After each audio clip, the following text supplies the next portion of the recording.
Mic checker 1, 2, 3, 4, 5, 6, 7, 8.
One, two, three, four, five.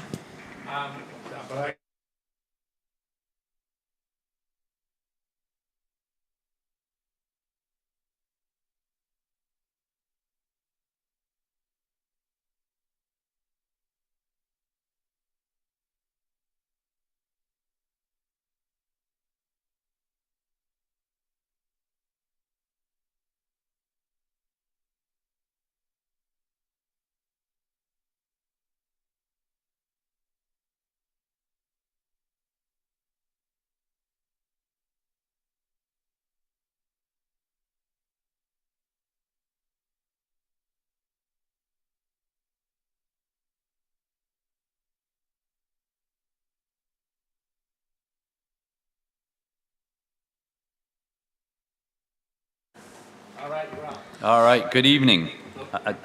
You want to turn that feedback? That's better. Good evening. I'd like to welcome everyone to the, what is today? The September 8th, 2022 Board of Selectmen meeting. I'll call this meeting to order at 6:03 p.m. Second order of business, to approve the August 25th, 2022 Selectmen meeting minutes. So moved. Second? All in favor? Motion passes. Sheila, don't be shy with that mic. Yes, everyone put that mic in front. Thank you. All right. Item number 3, this is a public forum session of our meeting tonight. This is an opportunity for anyone who wishes to address the board with any items that are not on this evening's agenda. I don't see anybody in the audience. Robin, thank you. I was just talking to her. Hi. I am standing here because I'm not sure if you guys are aware, but the person that lives at 51 Langsford Road hired a landscaper to clear public grasses. They cleared all the Phragmites and, you know, it's town land and it's also shoreland zone and it's on the water, and she just took it upon herself without permission to do this, and I'm thinking, is there a consequence? Because to clear the bittersweet from the public right-of-way at Goose Rocks, we needed DEP approval. We also needed Werner to come down, and, you know, that's, she cut the town land down. Is that, are we gonna allow that? I have pictures. Oh, Yeah. I saw it today. In fact, my family owns a good chunk of that land, and I went and told my father, and he said, good. He said, I wish they'd cut the rest of it down. But So I became aware of it yesterday, went out and looked at it, talked to the homeowner, explained to her that that was not property that she could be doing that to. She did admit that she had done it. She had had a landscaper do it. Yeah. And explained to her that there were, beyond the town property, there were other private property owners. Right. And she could not do that. She said that when she moved into the property, the previous property owner had it cleared, and so she thought that it was fine. And I said, Tim Harrington, who had owned the property, had come before to the selectmen and asked permission to cut down the Phragmites at that time. I said, but you have not asked permission from anyone, and I explained to her that that was not allowed. In regards to the zoning, or whether this is a shoreland zoning question, I'd let Werner speak to that. yeah, it's just, you know, it's on the water, and, you I know, understand. to get bittersweet approval was, you know, quite a bit of work, and that was for a town committee to do that work. So it just seems like if we don't do something to, you know, really hold someone responsible for something, people are just gonna be cutting everything on people's land, on town land, and I think that's, you know, people are getting away with a lot in town, and some of us don't really want that. I mean, the same rules should apply to all, right? And I did tell her that it was not allowed. In regards to whether it's not a removal of the Phragmites, so my understanding is it's in a different category. She did have them trimmed to a height that still allowed for them to be there. It's nothing we approved, it's nothing that we sanctioned, and I made that clear to her. So there is no consequence. I think there is a consequence, but I'm not sure what consequence you're seeking. I Well, mean, just something so that the next person that decides, I know what happened, it blows over. I mean, I'm a gardener for a living, I understand. It's an invasive species, but there are other things in there, and it's but just, I don't have any authority to fine her. Under what jurisdiction would I fine her? There has been no shoreline zoning violation at this point, and so I have let her know. I've talked to the board about it in terms of I'm happy to send her a letter as well. I did address it with her, but I don't have a consequence that meets the crime unless, even in trespassing, we would give someone warning before we would give them a citation on trespassing. Because it's public property, trespassing isn't really an appropriate Right. action. But at this point in time, I don't see that I have a consequence or a judgment to play out. so someone that, if she trespassed on other people's land besides your father's, who was He happy. thought it was Absolutely. great, so that's irrelevant. Yeah. But I there mean, must have I been other explained to property her owners. there was private property owners involved as well. Yeah, And those people, you know, would address it with her directly.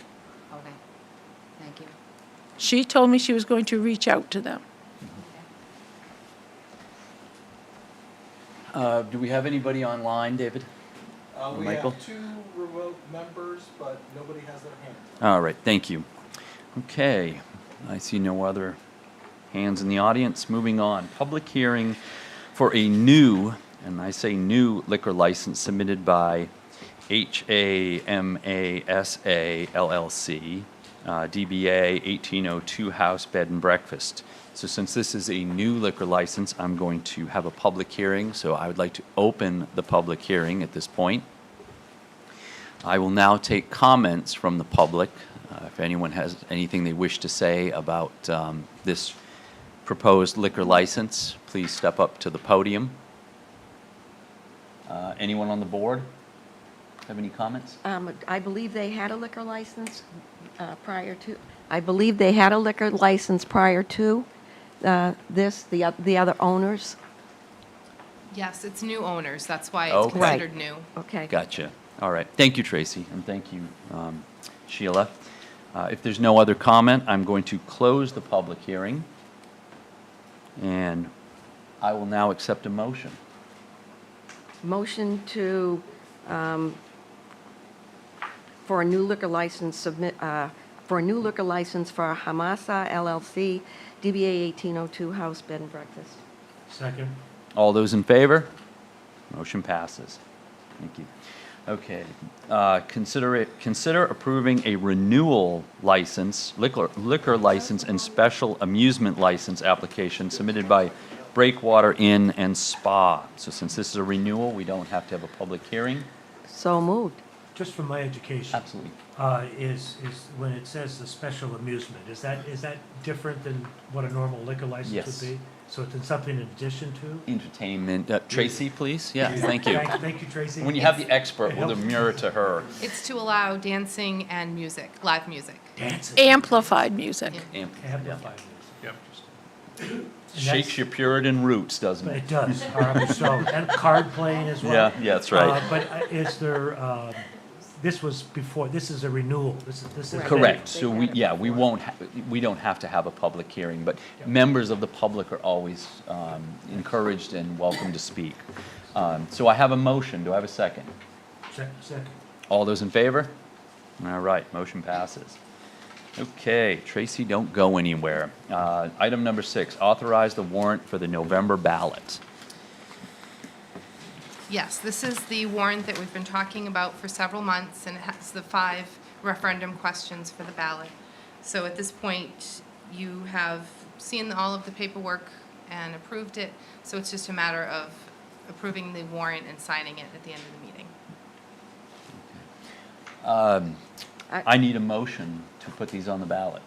Move to authorize the warrant for the November ballot. Second. All in favor? Motion passes. Thank you. Thank you, Tracy.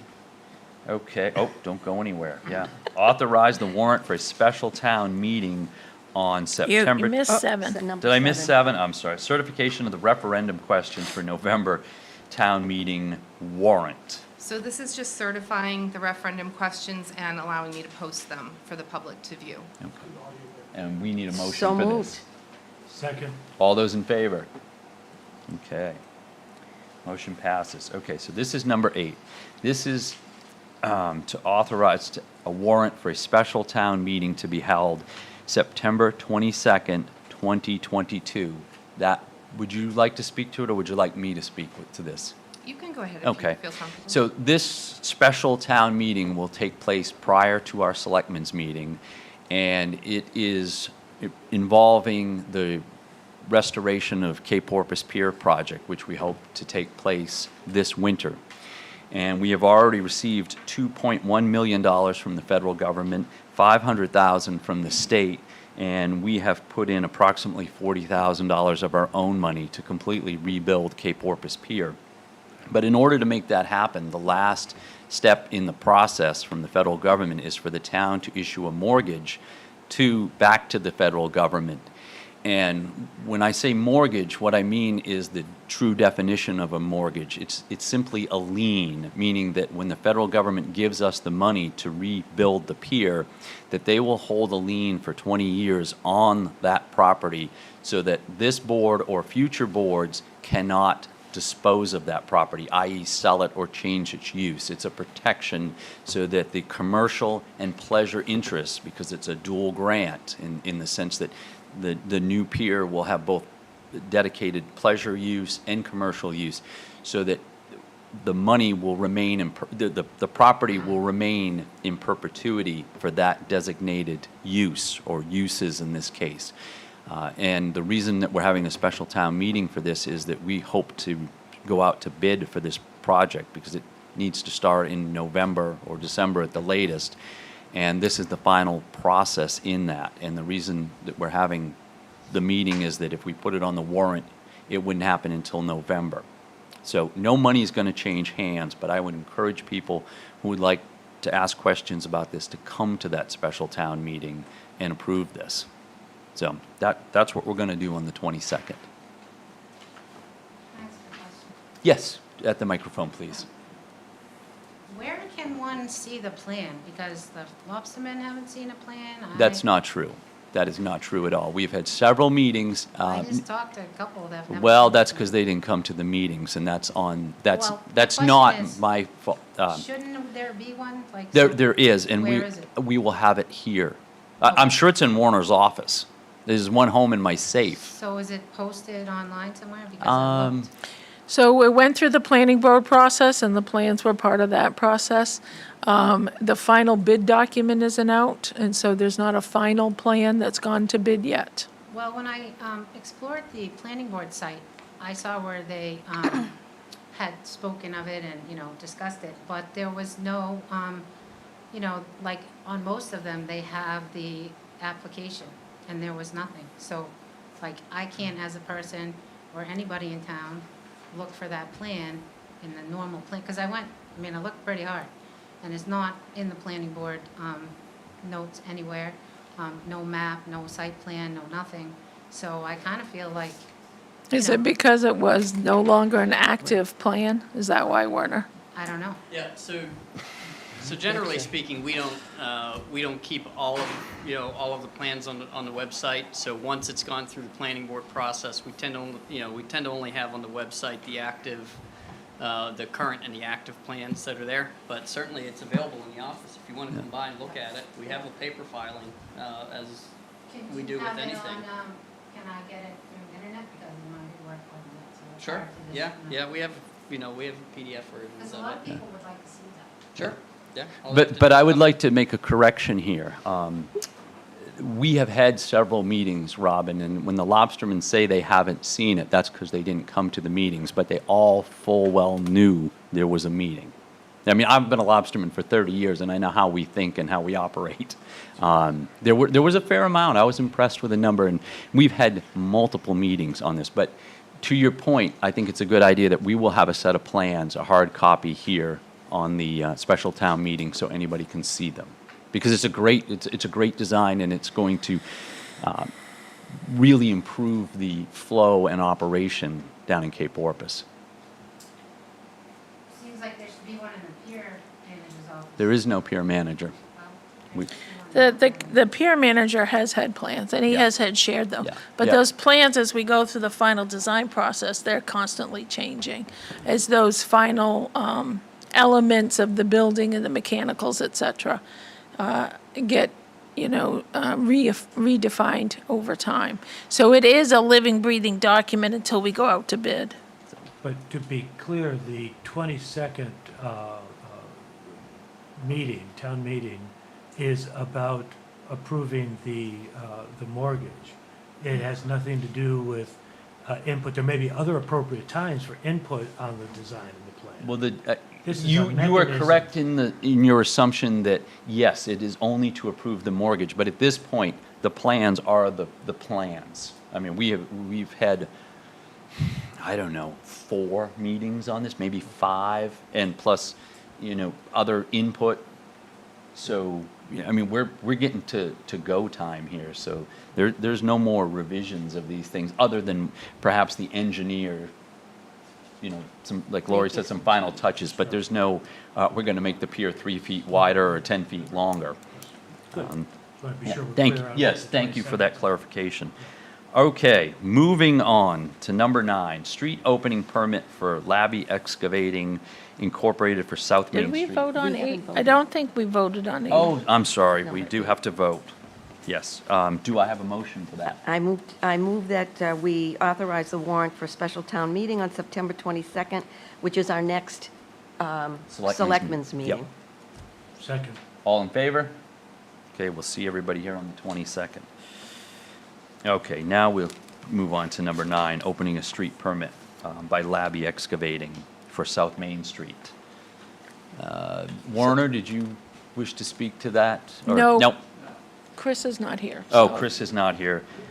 Basically, my understanding is there's a subdivision in South Main Street, and the road is gonna get some work, so it's gonna get paved This is for a over. water service tie-in for Water, the yeah. Ivy subdivision, and then we'll be paving the road this fall.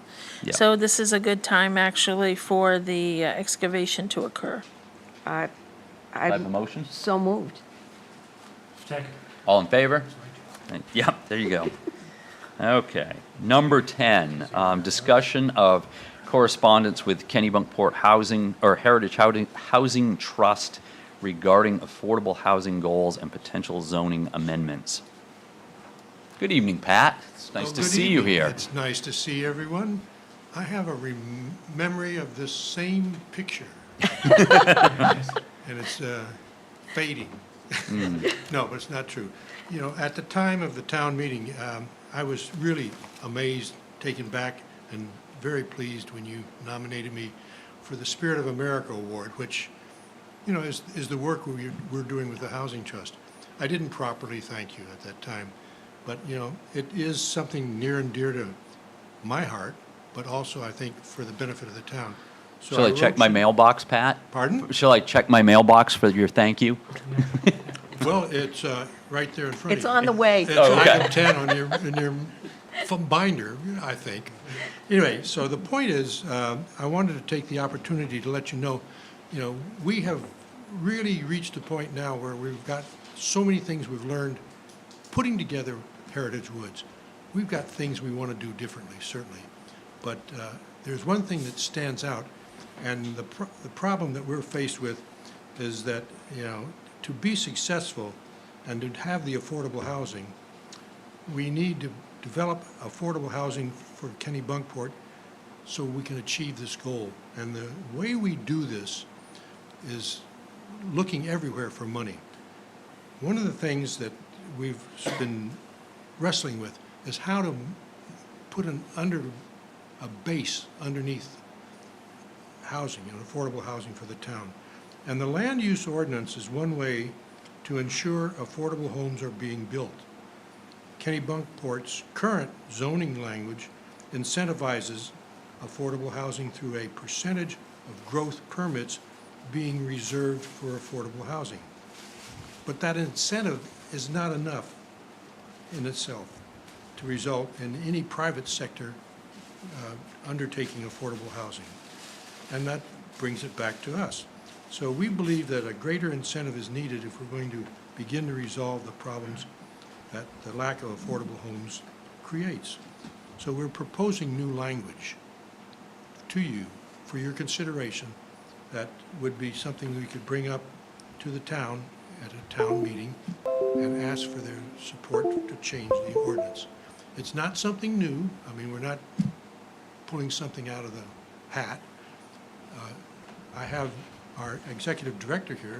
A lot of people may not know her, Marissa Crockett, and she has worked with this concept in another town. So if you've got any questions about what the language would do and how, please, I want to make sure we answer your questions. So maybe I'm ahead of myself. No? No, I like your idea. Well, we had a meeting with you and some of the members of the Heritage Trust this week and discussed this, and I like where this is headed, Pat. I mean, Right. obviously, we have a long way to go to get it ready for a warrant Right. article, but, Right. you know, I would give you my support at this point towards it. Well, I appreciate that very much, Ed, because it's important to have the support of the Board of Selectmen going in. Yeah. I mean, we are effectively your arm in the housing field. We do what is important for the town. We're not building it for us. We're building it for the town. We're putting the spirit back in the town. We want to nurture this. And the way you do it, you got to do it logically and concretely. So we'll keep working at it, but we think there's a way to make it a little more robust. And I think that's what we're trying to do. Have you received any feedback from the people who were there, pros, cons, About the house? about the homes that they're in? Well, I just The ones happen on to have Yeah, good, I'm Larissa glad. here, and You know, she because deals with them on a day-to-day basis. they're I- lovely. I think she's the best one to answer. your Go ahead, question. yeah. Good evening. It's nice Good to meet all of evening. you. I'm Larissa Crockett, as Pat mentioned, and the Executive Director of the Kennebunkport Heritage Housing Trust. So I did have the pleasure of meeting with all of our homeowners one-on-one earlier this summer and getting some feedback from them about, you know, how they were settling in and just hearing from them. Overall, I heard really positive things about their experience and how, you know, happy they are to be here in Kennebunkport. A couple of our homeowners actually have Kennebunkport as kind of their family roots, and they're really so excited to be able to come back and have this be where they raise their own children. So that's a, you know, real success and something we're very, very proud to be part of helping to make happen. Yeah, people are happy in the homes. The homes are really designed to be airy and light, and, you know, when you're inside of the homes, really it feels just like a good flow. The design was very thoughtfully done as far as how do people live today with that very open shared living space, and then private spaces separate from that open and airy kitchen and dining and living sort of situation. So we've gotten very good positive feedback from the homeowners. Small bits and pieces here. We had some screens that were missing that we've had to get replaced. And we are working very hard and deeply grateful to both George Burr Landscaping and to Billy Goat Landscaping for the work that they've been doing to get us to the finish line with this project. So looking forward to wrapping that project up and having a formal ribbon cutting ceremony that you all will be invited to in October, and really just celebrating what we see as a success, but wanting to lay the groundwork with a discussion with you as a board about creating some new ordinance language that would create not just incentive, but requirement for affordable housing. So basically the language that we will be proposing and asking for you to, you know, speak to us about, and if you're interested, would require for developers that are developing a subdivision of 4 units or more to have it either 10% or 1, whichever is greater, homes in that development be affordable, and with really very clear definitions of what affordable means. Or, if they don't wish to do so, to make an in lieu of payment that would be held by the town of Kennebunkport in a reserve account that could then be accessed by any affordable housing developer. It would not need to be the Kennebunkport Heritage Housing Trust. It could be Habitat, it could be a private sector developer that does affordable housing, but it would be money that was there to help to cover the costs that are needed to be covered in order for housing to be affordable. And just for folks that might be watching and are not aware, affordable housing means that that house does not cost their homeowner more than 30% of that homeowner's total income in order to pay the mortgage, taxes, insurance, household costs. And to be affordable, there are different levels of affordability. So we have lots of terms in affordable housing that we use. 80% of the area median income is one of the standards that's applied to make for affordable housing, and sometimes that can go up to 120% of area median income. And just for a reference point for folks that don't use those terms on their daily walkabout town, in the county, it's all done by York County. And in York County, for a family of 4, the current area median income is $91,000. So when we talk about what can a household that has $91,000 a year of annual income coming in, what can they afford to pay on a house? Just to make our math easy, we might say they can afford to have their mortgage, insurance, taxes, and other costs associated with owning a home be $30,000 a year. And so that affordability definition is included in the language that we will be proposing to you and seeing if you want to have further conversation with us. And again, it would be to create a fund that any affordable housing developer could be then accessing. In Kennebunkport. And the money has to be used to create affordable housing in Kennebunkport. Yes. So it's one approach that other towns have had success with and more towns are experimenting with. The language that I have drafted up and is currently sitting with some of your planning staff and that I look forward to conversations about is actually modeled after Yarmouth's current process that they are going through before the Eli Rubin, the community planner that was here before he moved on. He and I worked together with the planner in Yarmouth, planner in Kittery, planner in Bar Harbor to kind of talk about what sort of model ordinance language could be used across some of these coastal communities to reflect the challenges that everyone is facing around this issue. So I'll look forward to conversation and dialogue. Know it's a long process between now and town meeting in June, but that's why we felt it was important to get in front of you as soon as possible. Great. I like All right, thank you very much. Just a quick question. I like the concept of having a fee in lieu of requiring building a home. How is that fee set? What's the? Yeah, so great question. That is set by you guys, ultimately, okay? So, and by town meeting to some extent. I think it depends on how your structure works. Town meeting may grant you the authority to set that fee as part of your fee schedule each year, and then you as the select board set that fee if that's how your structure works in your government. I apologize for not knowing that right off the top of my head. So what we are seeing in many communities, Yarmouth, for instance, is approving a $150,000 in lieu of fee. And so it can vary, though.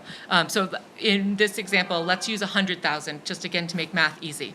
Let's say that I'm a developer, and I have a 15-unit subdivision that I am building, and I don't wish to have the challenge of maintaining affordability and being responsible for that. So I say, all right, guys, I'm going to pay you the in lieu fee of instead. Well, it's fractional, so that they have to do 10%, which would be 1.5 houses, right, if you have 15. So the fee for them, if you set it at $100,000 per unit in lieu of, would be $150,000 that would be paid to the town of Kennebunkport to be held in reserve and only be able to be released upon approval by the select board. Okay. So you're talking to an amendment or a change to the subdivision regulations, not the land use ordinance? Sounds like an Amy question. He's a good substitute. Yeah.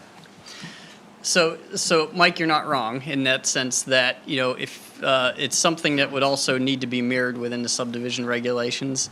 But I think in order for something like this to, to have a lasting effect in that, in that regard, it's also something that needs to be memorialized in the land use ordinance as a voted upon regulatory requirement. Subdivision regulations, as you know, can be modified by the planning board, without going through a town meeting vote.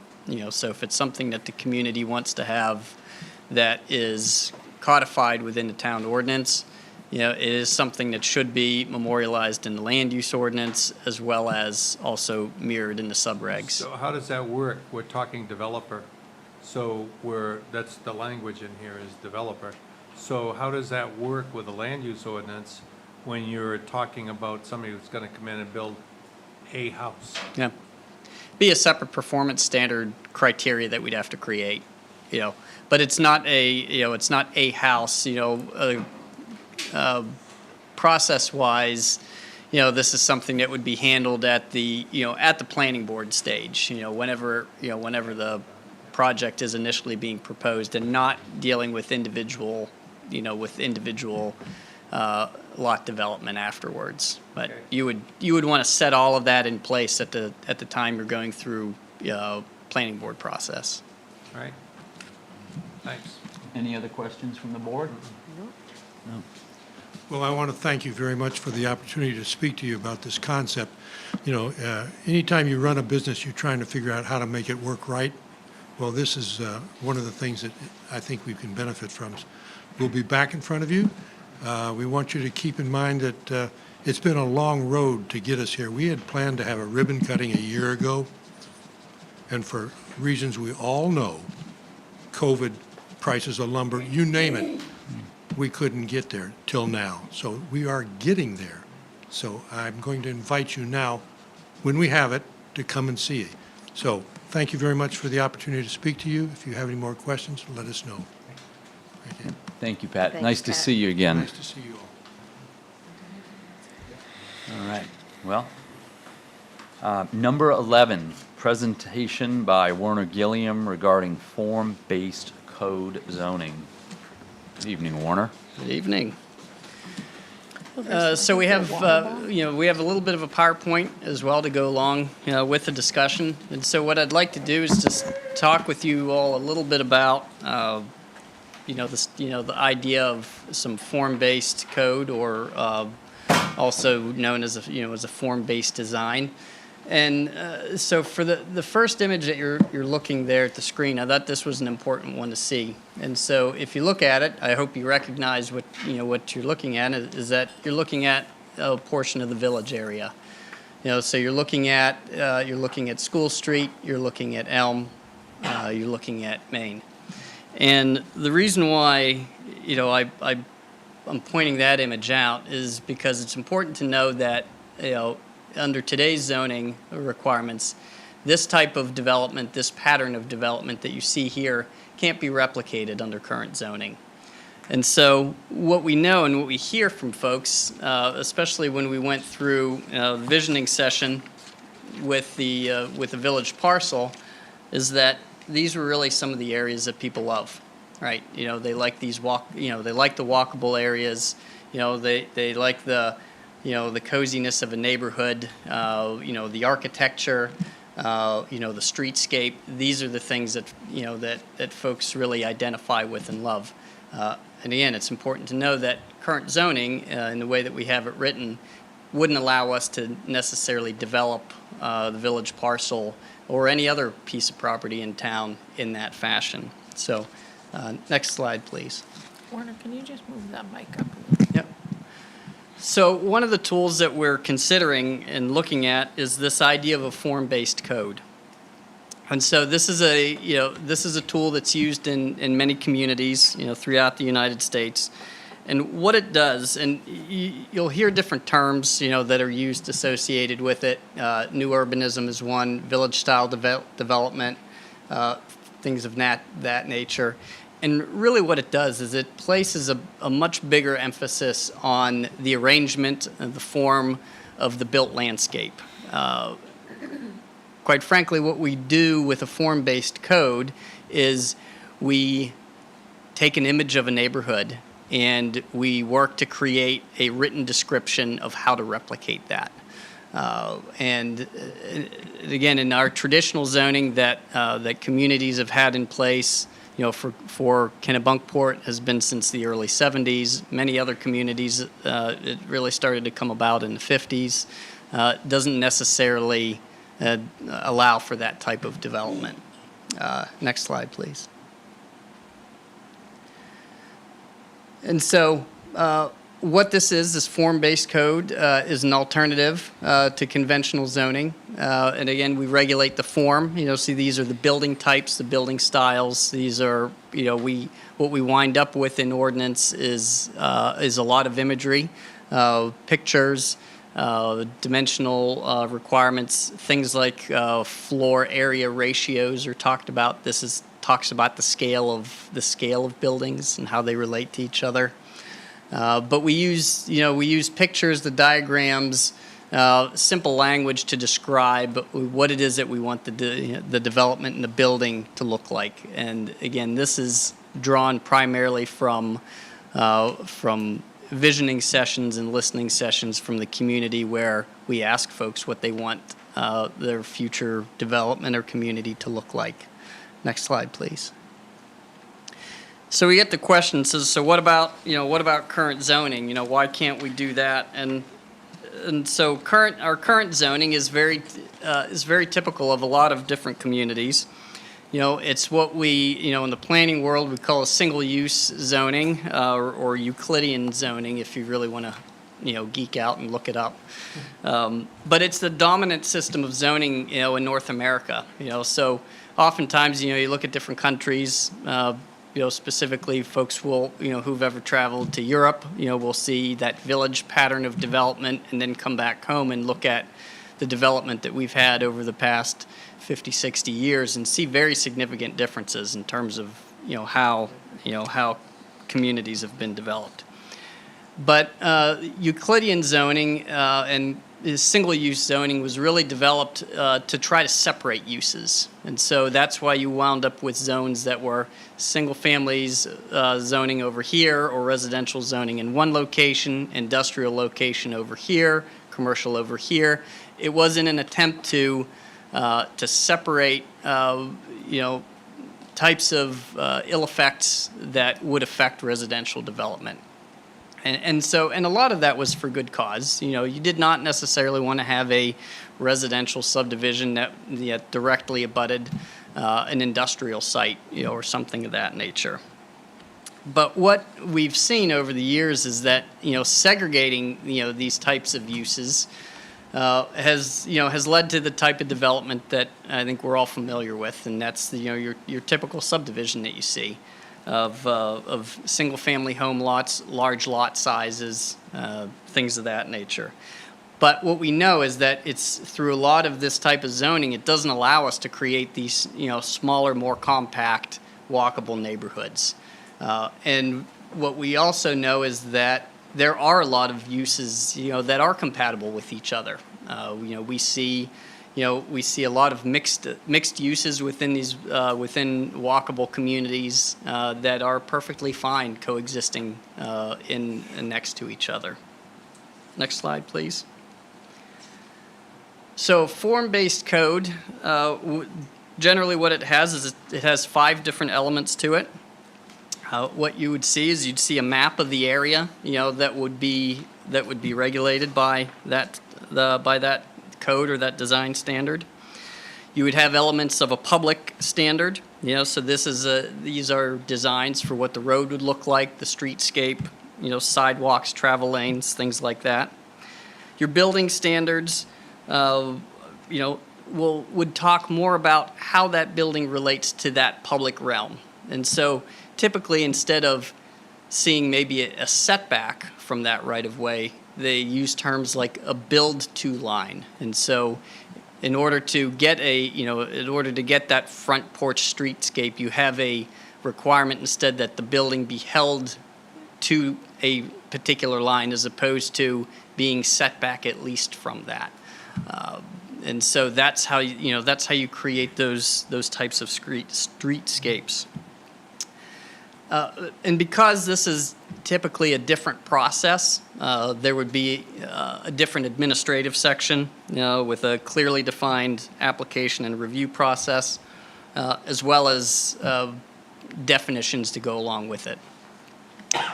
One of the benefits of this, this type of code that you have is that it also helps provide a clear path for anyone who is looking to do any type of building or development. In fact, we have some elements of that, within our own ordinance. A number of years ago, we introduced a requirement that on non-conforming lots that that you weren't to have flat roofs. That's a design standard. That is essentially a standard that talks about what the form of the building should look like, and within that language, it also talks about that the architecture should be similar in nature to those surrounding it. And so that's an element of a form-based code. It's a small piece of it, but it is enough that when an architect or designer looks at it, in our case here, says, I know what not to design. I know what direction it is that you want this house to look like. And so that is, that's a practical example of where we've incorporated an element of form-based code. Next slide, please. So how do we do it? And we do it with a vision. We've done a fair amount of this work already to date with the visioning sessions that we've had for Village Parcel. Folks within town tell us what it is that they like, what it is that they love about the community. And from that vision plan, that's the rough draft that gives direction in terms of what the design should look like, what the specific language should talk about. And then what we do from that language, it's codified. Codified is just taking it and putting it into a performance standard that those within the design community will look at and go, I know what that is. I know what to design to. I know what it is that you're looking for. And so that's what that process would look like. Next slide, please. And so, I was asked the question, who uses form-based codes? And so what we know is that there's over 700 communities nationwide that use some type of specific form-based code. As I said, there's varying degrees of it. You can have an area that has a very distinct and robust form-based code. You can also have a particular area that just has a certain design standard to it. It's up to the community to decide how they want to develop this. But communities in Maine that have either a specific code or elements of that, or communities such as Auburn, Belfast, Bridgeton, Cape Cod, through in New England communities here, Dover, New Hampshire, Freeport has a form-based, not a code per se, but design standards that are along the same lines. Hamden, Connecticut, Jamestown, Rhode Island, and Scarborough all has form-based code. Scarborough is one that's it's an interesting one if you get a chance to take a look at it.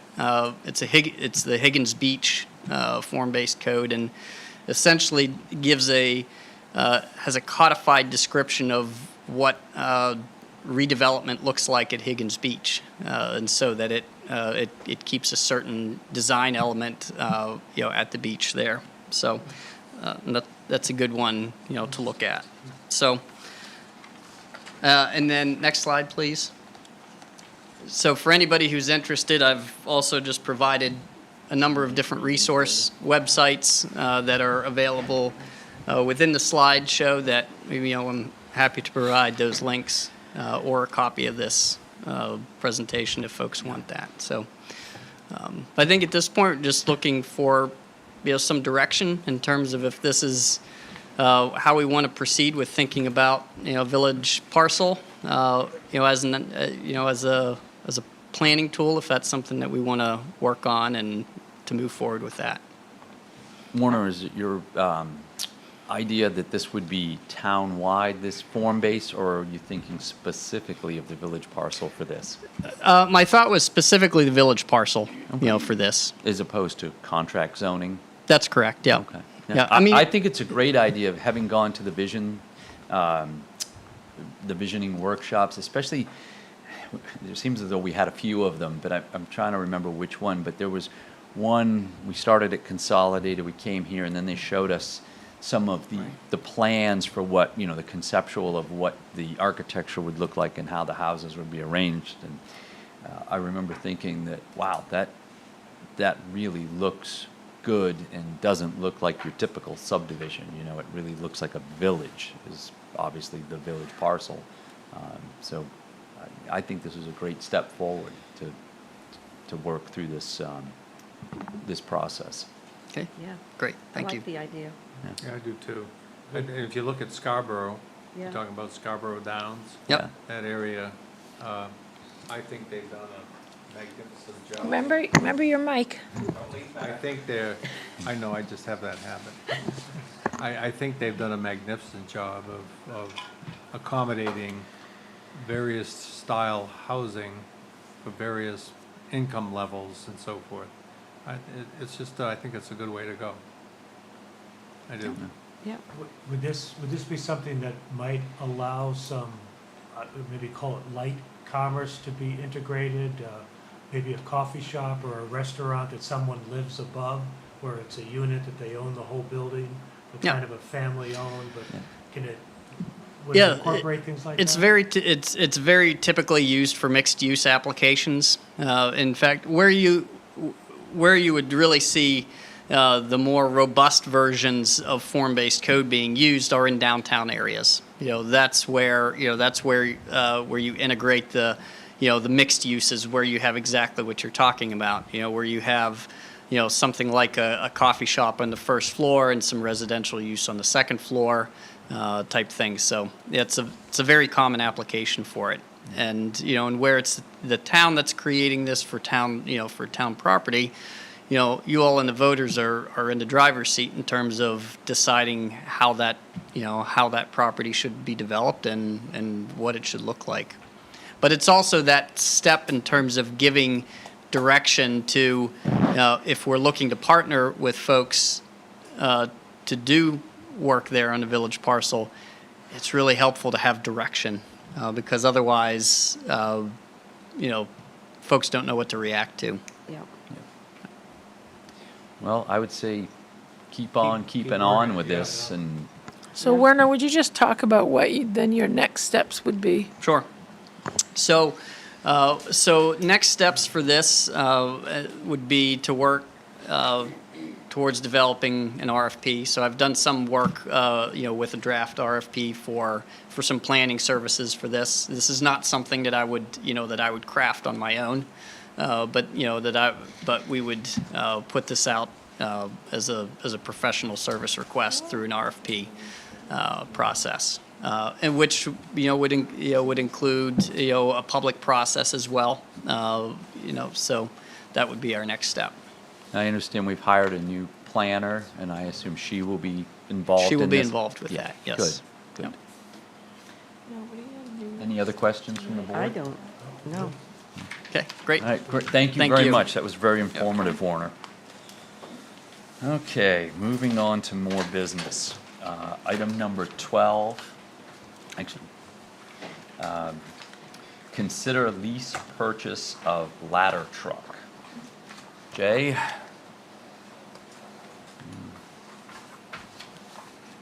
Good evening, everybody. So when we met last month, I brought up this point to see if it was something that the town would want to consider.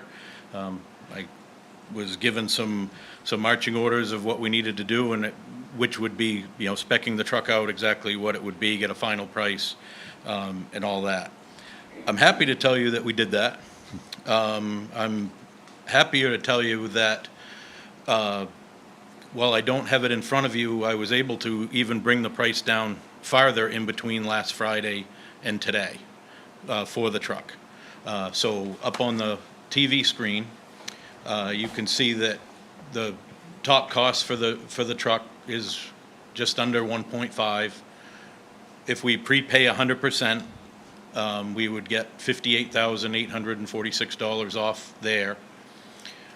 What we did where as the task force started, where we thought we were going to share a ladder truck, and that wasn't going to work because we were going to lose ISO points, and it just wasn't going to. It just really wasn't going to work. Unfortunately, it's too big of an area for the one vehicle to cover and still maintain the ISO rating. So we did the next best thing we could think of, which was we beat up the vendors saying, "Hey, we're each looking for one of these trucks. What can you do for us?" And so this particular vendor that has been chosen, provided we get the funding, will save another $27,000 there. And to keep on that going, with the Kittredge money, we plan on buying for Kennebunkport an engine. So, hey, we're buying 2 trucks for Kennebunkport. How about a little something more? And I was able to squeeze them for another $8,500. Now, the reason those 2 figures are in yellow, though, on the screen is that they come with, not a caveat, but if Kennebunk Tuesday night, because they have their selectmen's meeting to finalize their purchase, if they decided not to for some reason, unfortunately, that $27,000 savings goes away. I've kept one of my engines, is 25 years old right now, and that's, NFPA says for your frontline trucks, 25 years. A A spare truck, you can have for 30. So, and the delivery time, even if I ordered these tomorrow, is almost 2 years. Wow. So I'm gonna be keeping that one engine a little bit longer than I'd really wanted to, but I wanted to try to get them together just to, 8,500 doesn't seem like much, but it's still savings.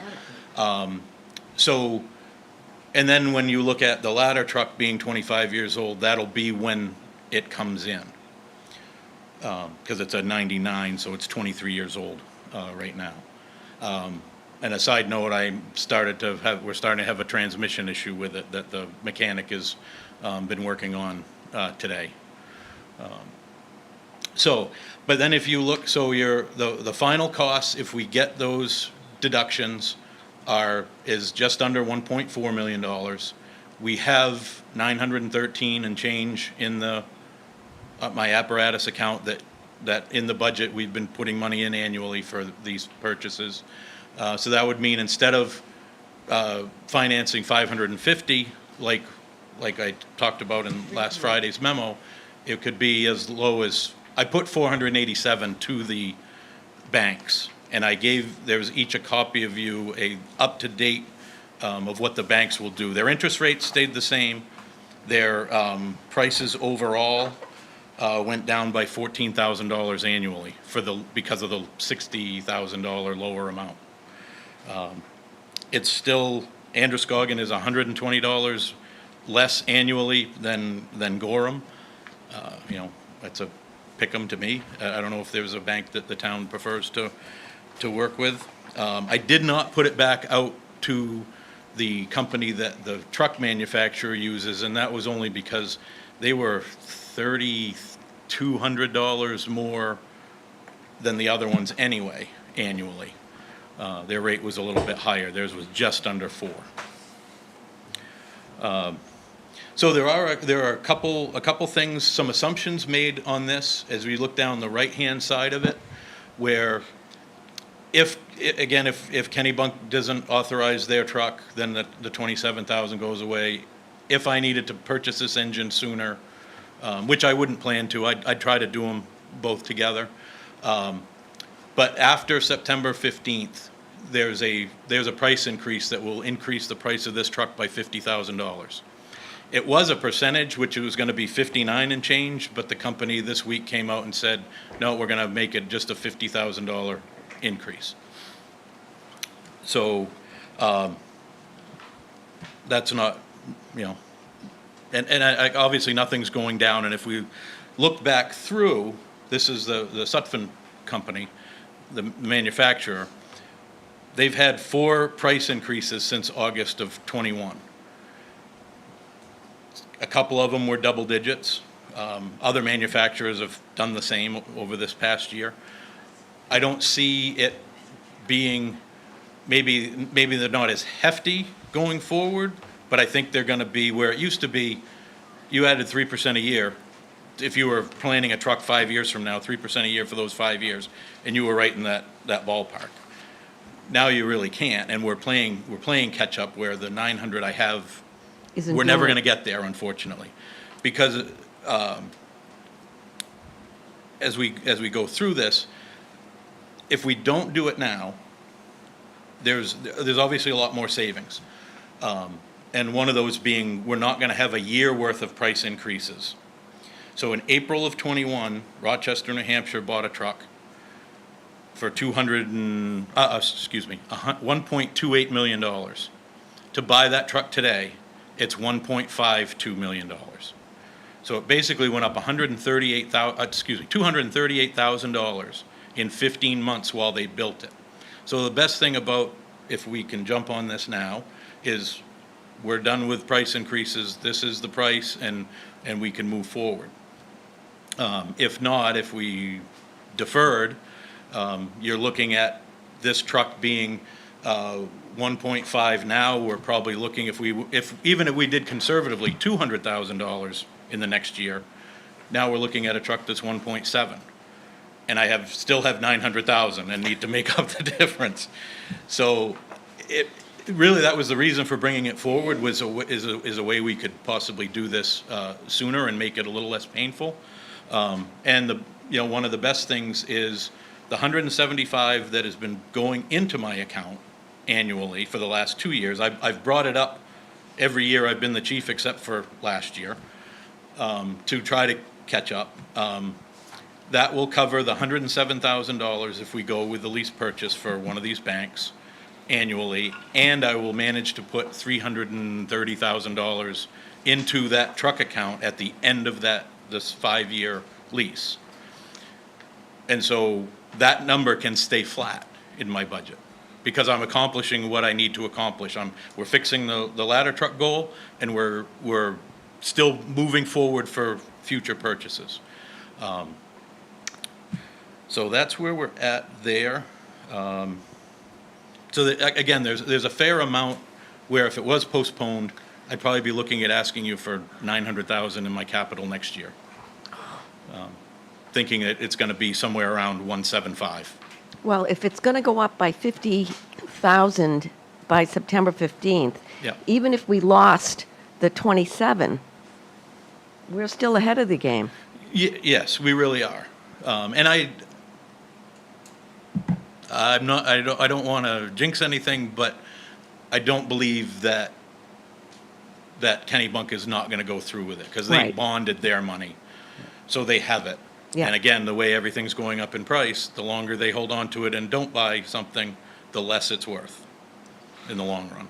Jay, do they need the money by the 15th or a contract signed by the 15th? So for the ladder truck, it would be that we would need to have a PO from the town. Okay.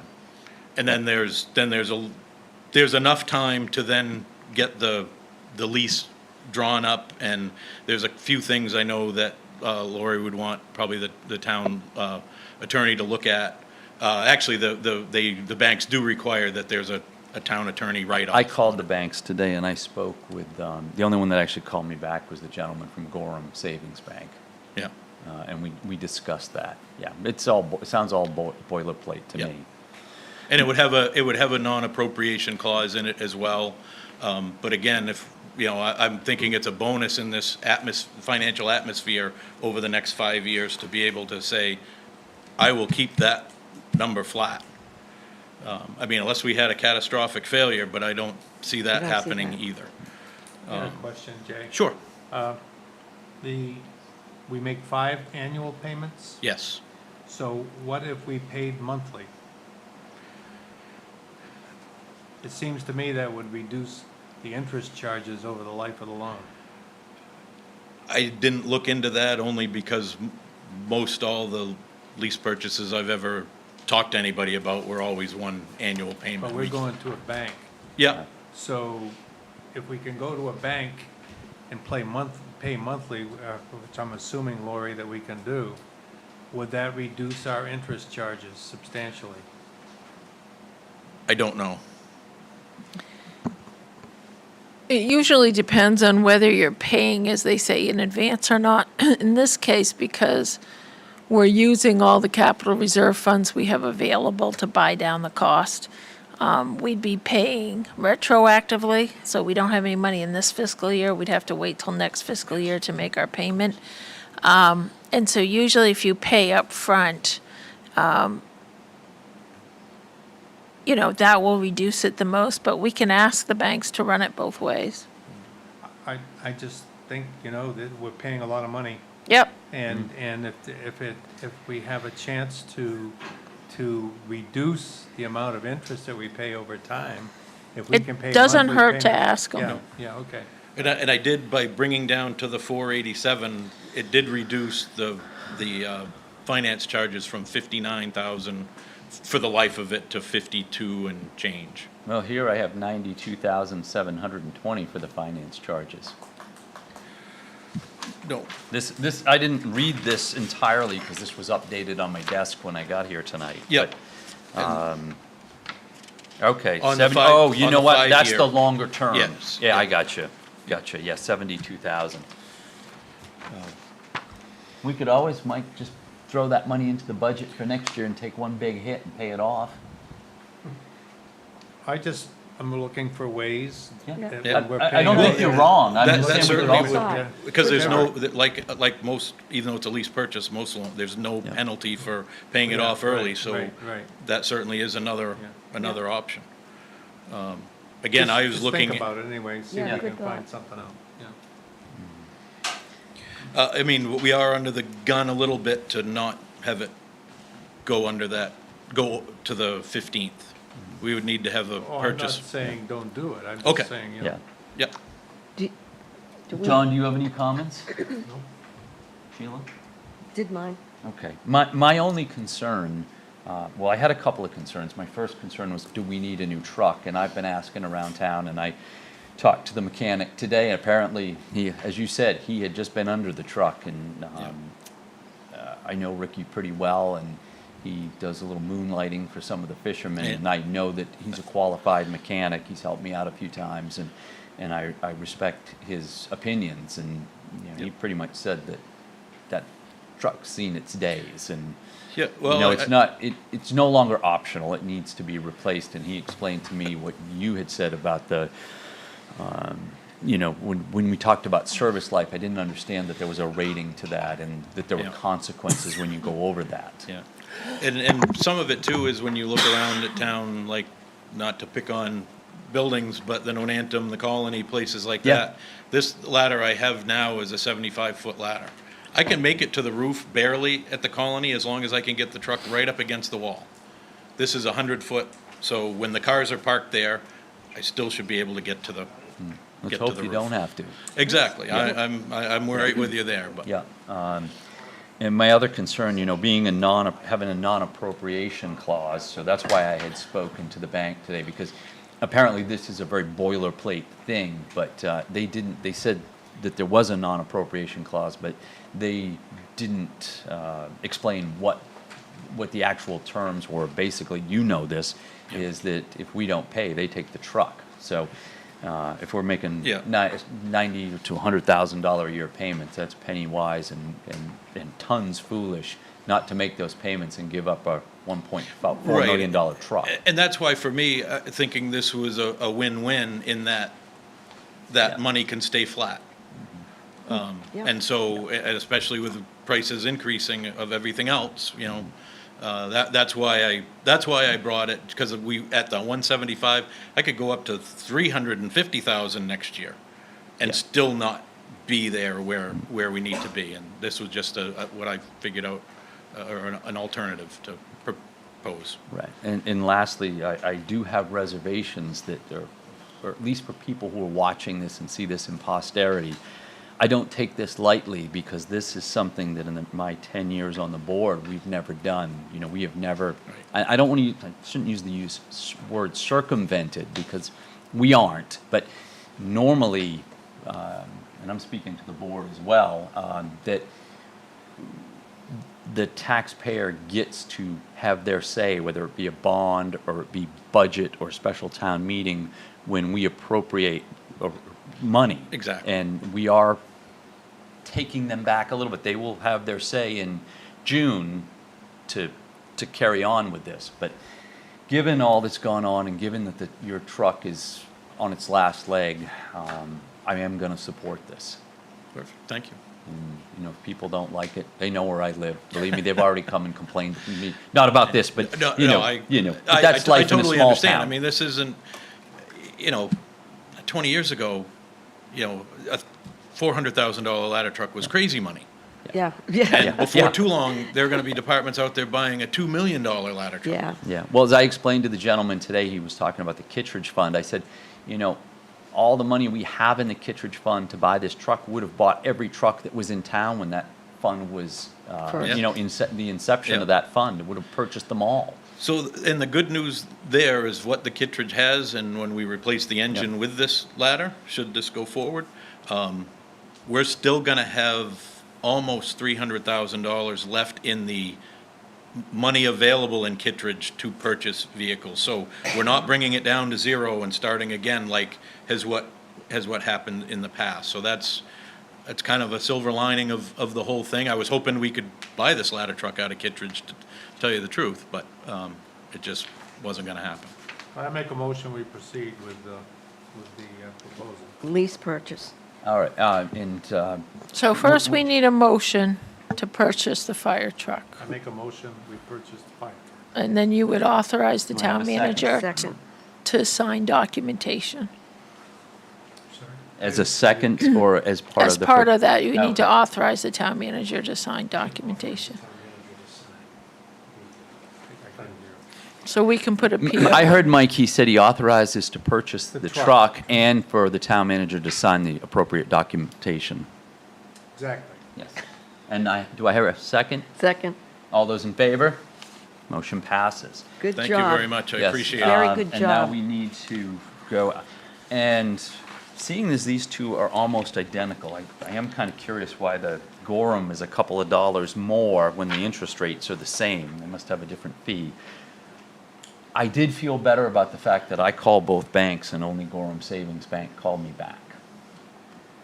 But I'm not going to make the motion. I'm the chairman. That's your job to make the motion. Now, what, okay, I lost you. So I called today, I called both banks, and Yeah. only Gorham Savings Bank called me back, and I had a very nice conversation with the gentleman who runs this Proctor. program. And, you know, I think he understood, he lives in a town similar to ours, and he understands where things were going. And I mean, it was one of those personal connections. Do I think either bank is better than the other? I don't know, but in this particular, I felt good about my conversation with him, so. Chief, do you have any thoughts or feelings one way or the other? I don't. Both banks for me were very receptive. Gorham did get right back to me each time I asked a Yeah. question. I sent an email this morning saying, hey, I've got it down to the 487. Can you run those numbers there? So, because I wanted you guys to have it. And I got something back in an hour and a half or so. I reached out again after the email and called Andrew Scoggin, and then he got right back to me then.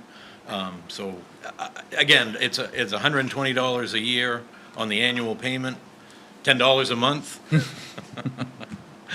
I'm fine with either one. If the town has more of a relationship with Gorham. The town doesn't have a relationship with either. Okay. And Androscoggin did come in less on their payments, so. But It works for Next me. item? No. Yep, No. I changed folders. we need to have a motion to choose one of these banks, Mike. We gotta choose which bank. We gotta choose which bank. I don't care, it's Oh. 125. I had put Andrew Scoggin in the original draft of my memo just because it was $100 and some odd dollars cheaper. That was it. But you're right, the interest rates were the same, and I tell people every day when you talk about business, or if I have to make phone calls, you know, being self-employed, I have to do these things for myself. And, you know, when I talk to people and, you know, they're obstinate or they don't want to listen to you, they sell you a product and it's no good, I say, you know, you can get these products anywhere today. And of course, we're talking financial, but it comes down to customer service. And as I said, this guy called me back, the other one didn't, period. And the other one they didn't even answer their phone. It went right to voicemail and didn't even leave the gentleman's name who said, call me, I'll answer your questions. Right. So in the absence of others, I move that we go with Gorham Savings. It doesn't matter to me. Do we have to choose a bank tonight? Well, Yes. yeah, because it's Yes, before. because they have to get the paperwork. Yeah, do you want Let to it do be that? said that Ed Hutchins has said he wants to spend $120 more. Yep, you said that, you absolutely. I'll tell you that customer service is worth a nickel or two, Yep. so Yep. I will second it. You get what you pay for. Yep. Okay, we have a motion and a second to use Gorham Savings for a 5-year annum, correct? 5-year. Yep.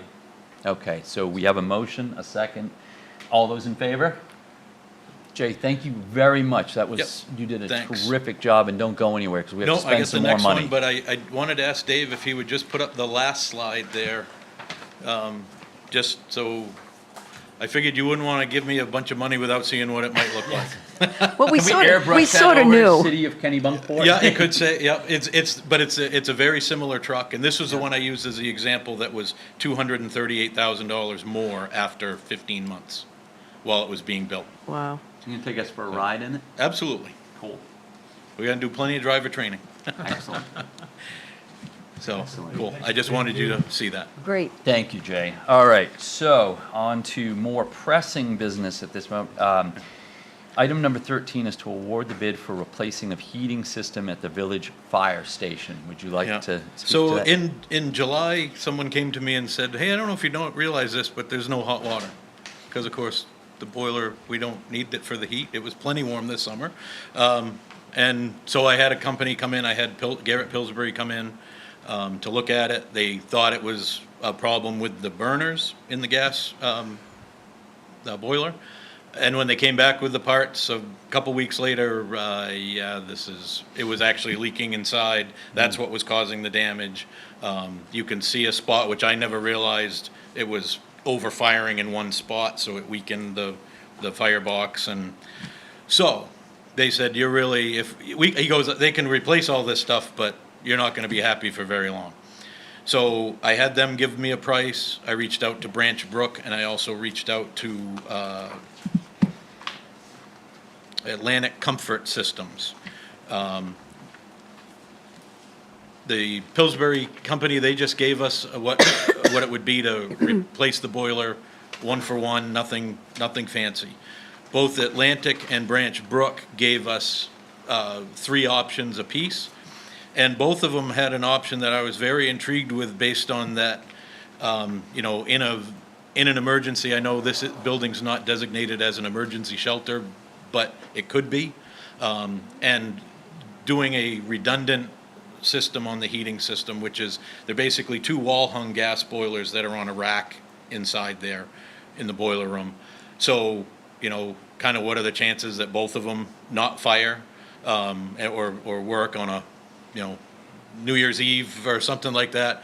The other one could maintain this building at 55, 60 degrees. It would be working pretty hard until we could get somebody to come in to take care of it on that. And it really was pretty much for the 2 that gave us the redundant system, it was Branch Brook was the lowest one at the $24,555 and 2 cents. And we get our propane from them, correct? We do. At least we did last year. I don't know where we're at contract-wise, but yes. Well, I think that makes sense to go with the propane supplier. Propane's different than oil in the sense that there's not, propane is propane, but I've had issues with my home furnace and they say, well, where did you get your oil? And then they want to blame it on the person who brought you the oil if Right. it's different from them, so. Yep. So that was my recommendation there, because it gives us that redundancy, a little bit of a safety net that I'm not gonna come in here and it's, you know, 35 degrees in here because the boiler conked out at, you know, 5 PM on a Friday of a holiday weekend, and it's been off all weekend. Jay, could I ask a question? Sure. When we redo the fire station, Yes. do these still apply? As far as will the boiler still? Will those boilers still be useful? It should. It's 400,000 BTU. Well, my question is, they're not gonna be obsolete in 2 years, No, 3 years? no, these are top of the line Wiesmann. Yeah, I know, I have a Wiesmann. boilers. Oh, I- Wiesmann, so yeah, do I. that's, yeah. Enough capacity that when this becomes dormitory rooms and need hot water. Yes, because, I mean, what we're adding Guys isn't, staying here, et cetera. right, what we'd be adding isn't huge square footage. You know, maybe the plan, the first plan we came up with, put some bedrooms behind this wall here, and added a bay. It's a little up in the air on whether we would need to add the bay. So that's not a definite, but it still should be fine. I asked about that we'd be adding, you know, maybe this sized little addition and then the little one to the back part. And he said, yeah, he goes, this will be plenty. You're not gonna have to add anything to it to heat that square footage. Okay. So it's a $1,700 insurance policy against frozen pipes. Yeah, you can certainly look at it that way, yeah. Do I have a motion? I had on the memo as well how I was gonna pay for it. Oh, So, yes. I don't know if you, there was a building project that was was funded for one of the 2 stations that the town owns. I said, yeah, we shouldn't spend this money. It's not worth it for what we were gonna get. So that money has been sitting there, that 14,500. And I had asked to carry forward, some of my money at the end of last year in what I pay firefighters to come to calls and trainings and things like that with, figuring I have no control over how many calls we have. The money is already kind of budgeted. If I could use that, and that's what we could use to make up the difference, the $10,055.02. How much would that decrease that fund? Is that zero out that fund? No, so carrying forward, it's added to FY '23's for that line. So I actually have more than I did last year. So, and I still end up with, almost $3,000 more than this $10,055. Into the mic, John. I can't hear, We can't hear you. Sorry. Yeah, thank you. I make a motion that we accept the proposal from Branch Brook for $24,555.02. I second. All those in favor? Motion passes. Again, Jay. thank you very much. Yes. We spent a lot of money on you tonight, Jay. Yeah. Yeah, don't come back anytime soon. Thank you, Jay. Number 14, appoint Jamie Mitchell to the Recreation Committee. So moved. With Well, a term to I was expire gonna say, I don't July have a 23. term. When? July 23? With a term to expire July 23. And I have a motion from Yep. Sheila. All those in favor? Way to go, Jamie. Congratulations, Jamie. Yep. Yeah, good, Jamie. Okay, item number 15, consider writing off bad debt of fuel sales owed by Chris Perkins. Chris was a tuna fisherman out of Cape Porpoise, and he charged up $354.20, and he is now deceased, so we really have no recourse. All right, so moved. I second it. All those in favor? Okay. All right, item number 16, this is the good part. Accept donations dedicated to the nurses' general account. $50 from an anonymous donor and another $50 from Audrey. Audrey, thank you, Lakin. So moved. Second. All those in favor? Much appreciation. Okay, number 17, other business. The first item of other business is discussion of town meeting dates. And please note that any town meeting dates that would be changed would not take effect in 2023, but Oh, right. would take effect in 2024 because it would have to go through the warrant and ballot process. It has been brought to our attention that the town meeting is inconvenient for some people to come to on a Saturday in June, and it was asked that if we could go back to the March town meeting, or April. I think a more, I'll offer you the opportunity to come to the mic for sure, Robin. I know you'd like to speak to this. But I think that a more appropriate response would be that we keep our June town meeting month, but perhaps move it to the Wednesday immediately following the Tuesday election and hold it in the evening.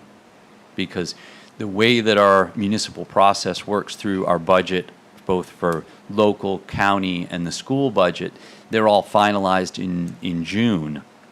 And it gives the opportunity for us to complete all our business at one ballot. And elections cost money, town meetings cost money. And in the evening in June, by that time, school would most likely be out and people would be home from work. So if there was a change, and of course, if there is a change, this will be made by the voters at the ballot box probably in next June if we decide to put this forward. That is what I would like to see happen, and I don't wish to speak for the rest of the board. I think it's a good idea, Ed. Yep. I think that we have the election, it's fresh in everybody's mind. We know the results on Tuesday night, usually by 8:30, 9 o'clock. And or if somebody wants to look on the website, they'll see it in the morning on Wednesday. So if we have the meeting on Wednesday evening at 6 o'clock, say, then it's at the end of the workday. Yeah. And people don't have to be tied up on a weekend, because it was pointed out to us by Robin and other, and Melissa, that that's Father's Day weekend, and there's apparently some recitals or something that go on the weekend. So I think if we did it on Wednesday night after Tuesday, it would be a good compromise, and I think a lot more people could attend. I would hope more people Yeah. would attend. You know, Robin and I have talked about the numbers. We talked about them before the meeting, and unfortunately, you can't drag people to town meeting. I wish we could. I'd like to see more people there. But, John, do you have any comments? I can appreciate, I like the idea of doing that. There are people that wait tables at night. You're always going to miss somebody. Yes. But given that it would be a school day and during the day would not make sense, I guess that's the best compromise I can see as well. Sheila? I don't mind it on Saturday morning in June. I think if in my experience, we get a lot of people if there's something controversial. If there's nothing controversial, it doesn't pique the interest for people to come. I don't think people understand or realize the importance of the town meeting. I think if they were interested, they would come either that Wednesday or that Saturday. That's how I feel. Well, it's been brought forth to us, and, you know, I'm open to, Look at it. to some compromise. I just had one more thing I Yes, wanted Mike. to say, and that is that the budget meetings that we have, it's the budget that we vote on at the Yes. town meeting. And we have 7 or 8 budget board meetings, selectmen's meetings. We have the finance director presenting, we have the department heads presenting their budgets, we have discussions about the budgets, 7 or 8, and they're all televised. And I think what the reason we have, other than the ones that I can remember when we had the beach issues, where we would have a couple hundred people one year and 100 and something people another year, and if there were any, like you say, controversial issues.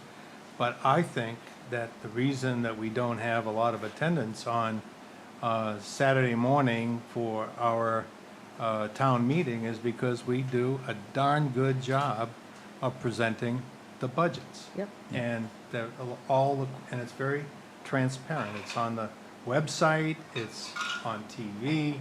I don't know what else can be done. I think we explain it very well. I think we discuss about it. We listen to citizens' concerns, and it's approved by the budget board, and then it's approved by the Board of Selectmen.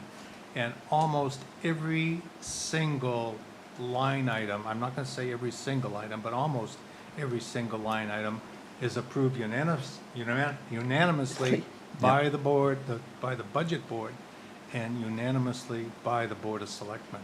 So I think, and the budget board is made up of citizens of the town of Kennebunkport, from various walks of life, et cetera, et cetera. So I think that the reason we don't have a lot of people to turn out for the budget, for the town meeting, is because we do a darn good job of presenting the budget to the public, and they understand it. That's the end of my speech. Yeah, and to give credit where credit is due, it's really the budget board, because when I first It came is. on the board some 9 years ago, we were fighting over $2,500 in a $12 million municipal budget, and that drew people out. It drew a lot of people out. And Yep. David James and some of the other folks on the budget board created one of their subcommittees to deal with the external appropriations, from nonprofits both inside and outside of our community, and that seemed to be where the tension was over what turned out to be pretty trivial amounts of money in a multi-million dollar budget, but they streamlined that process, and I think that is where, if we were to look back on the records, we would see where the attendance started to drop. And, you know, again, to give credit where it's due, you know, the budget board puts a great deal of time and effort into this. And we have a very diverse group of individuals on that with diverse backgrounds in the town, diverse work backgrounds, you know, and diverse points of view. And that definitely, you know, has added to our ability to get these budgets passed in not only with fewer people, but in much shorter times. Yes. But I would support moving it Yeah. to Wednesday evening. I just wanted to say one thing, though, Yeah. in support. I've sat on the budget board now for 2, if not 3 years. They could have not done anything as quickly as well without the work that Lori and the staff put in to Right. prepare Yes, yes. the documents. And to me, that's one of the greatest strengths we have in streamlining and explaining. Lori and when Jen was here, they absolutely streamlined this process and made it much easier to understand. But Robin, would you like to come to the mic and say, I'd like to hear what you have to say since you brought this before us. First of all, I appreciate you willing to compromise, and while I do think people will still complain, it is easier for a lot of people, including myself, It'd be easier for me. to come on a Wednesday evening. You know, the numbers, you know, this year there were 40, 2021 was 96. That was a little controversial that year. 2019, 60, 2018, 53, 27, 51. So, and there is no record beyond that. I got the numbers from Tracy, so I know they're good. So I just think, you know, we need to explore how to interest people a little bit more and maybe make it a little easier to, I think what you're experiencing now are many late comers, including myself, to town events and issues. But I do think there is frustration with just feeling excluded, can't find the stuff. Like, there were no minutes for the selectmen since July 23rd, so I couldn't look up to see what was said in the meeting you had, because there was a correction that should be made. David James said that in his newsletter that before COVID, the last 2 years, there were hundreds of people that attended the annual town meeting. Well, that's not true. I knew right then that wasn't true, but that made it into his 222, you know, people, so they think that. So it makes me seem a little off, but I just think that we would like the chance to participate. I know the budget is very thorough, and I will be paying more attention to that, but, you know, when I tell people that only 2 people didn't agree with $400,000 to be spent for the planning of new town hall, when the village parcel is still, you know, quite debatable, people were upset about that, and they are latecomers, but we are trying to catch up, and it takes a minute because this is a well-polished group. You overlap in many committees. You've been on this board a long time, with the exception of John. I mean, you all have been here, and, you know, I know it's a hard job, but I do think it's not just a few people mad. It's more people just wanting to be included and feel like they could come and, you know, be heard. And I do appreciate that you would be willing to move it to a Wednesday, so that would be a public vote. Yeah. Yes, what we would do is, because it's in our ordinance, you know, Yeah. it's right here, Chapter 5, Administrative Code, subsection 5-42. Yeah. Except, well, I don't know, it's here, but, and what we would do is go through the same process. Like tonight, we certified the warrant articles for the November ballot. Right. So we would go through that same process. We'd have a reading, and then we'd have a rereading, and another rereading, and Yeah. you'd be sick of listening to it. And then eventually we'd get to this evening where we will certify them, and they will go out. So in June of 2023, when we go to vote on the school and for the Board of Selectmen and other, you know, things that we vote on in the June election, that would be on that ballot and people could vote. But again, it wouldn't take place until the following year. So this coming year, our town meeting will be held on that whatever the Saturday is after Right. the election at Right. 9 a.m. at Consolidated or. Well, I do appreciate you looking at that. Yeah. You know, I would prefer it, you know, in the meeting that you had, it really struck me that you were very concerned about the people that weren't here. They're in Florida. But that's one block that's very supportive of everything you do. There are other people here not as supportive.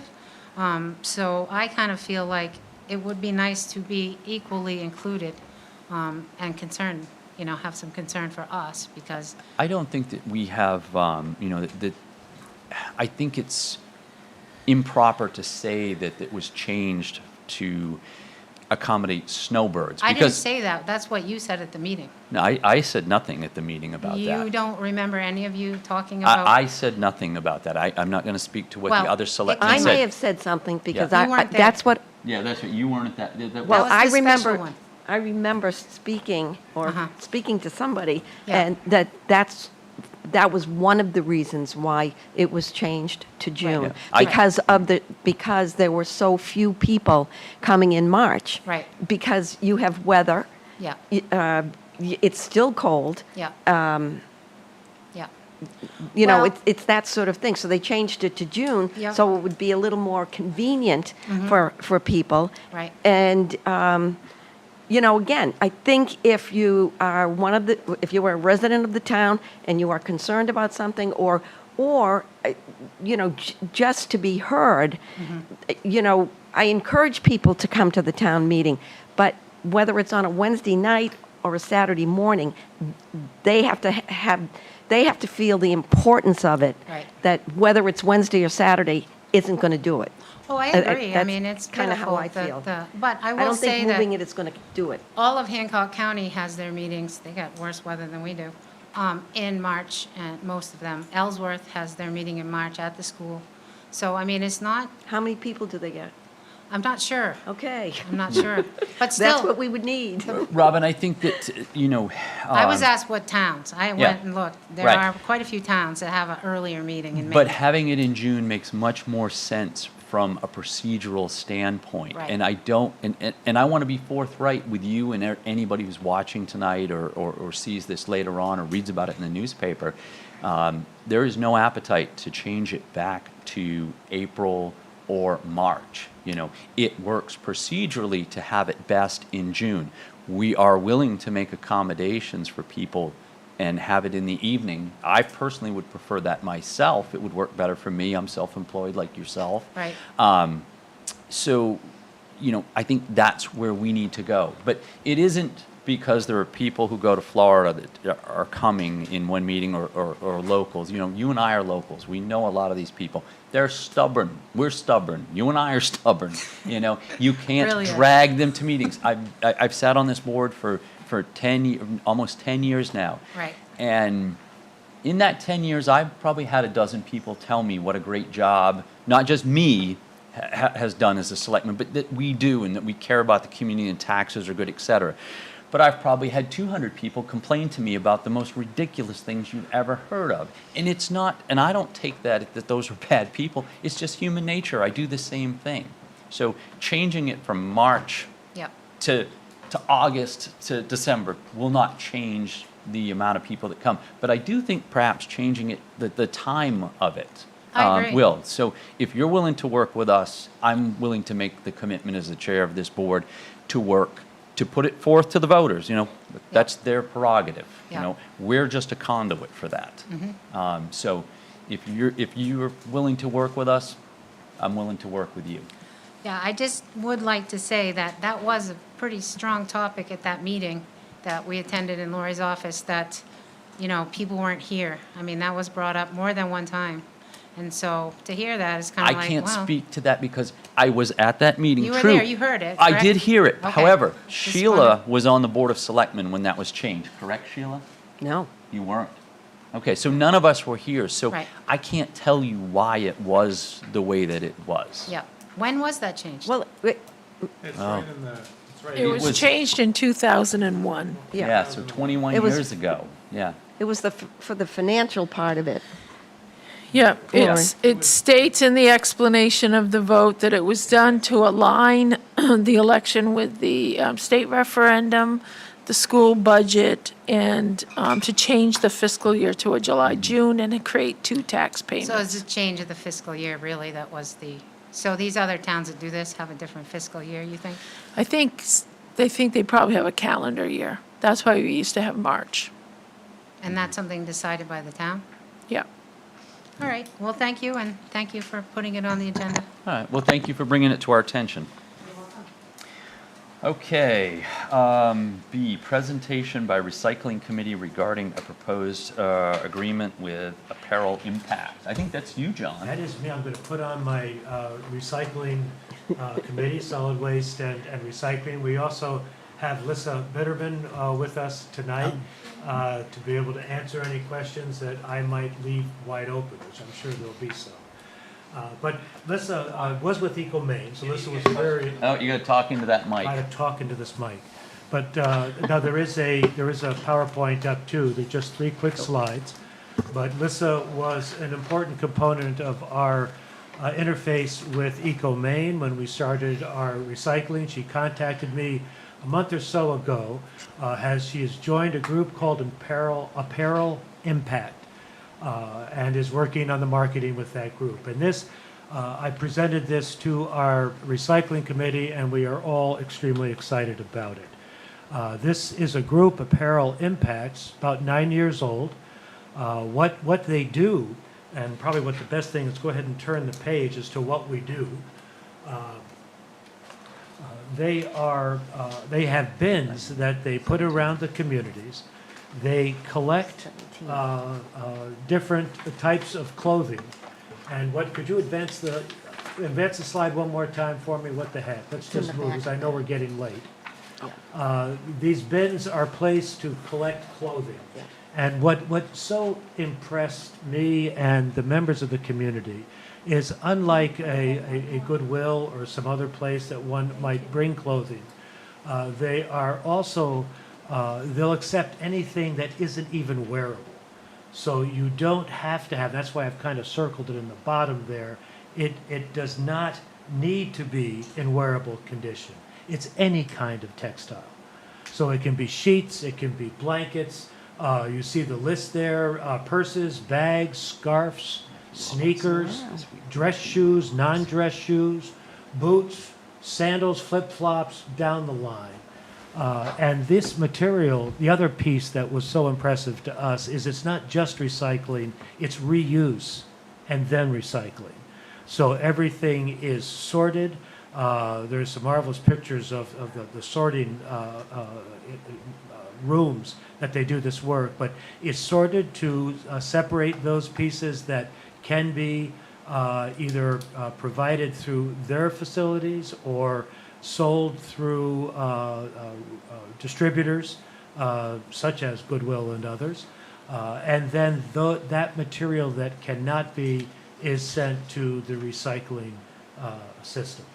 So what this ask is if the town would be willing to enter into an agreement with Apparel Impact. Our commitment is just to basically provide a space.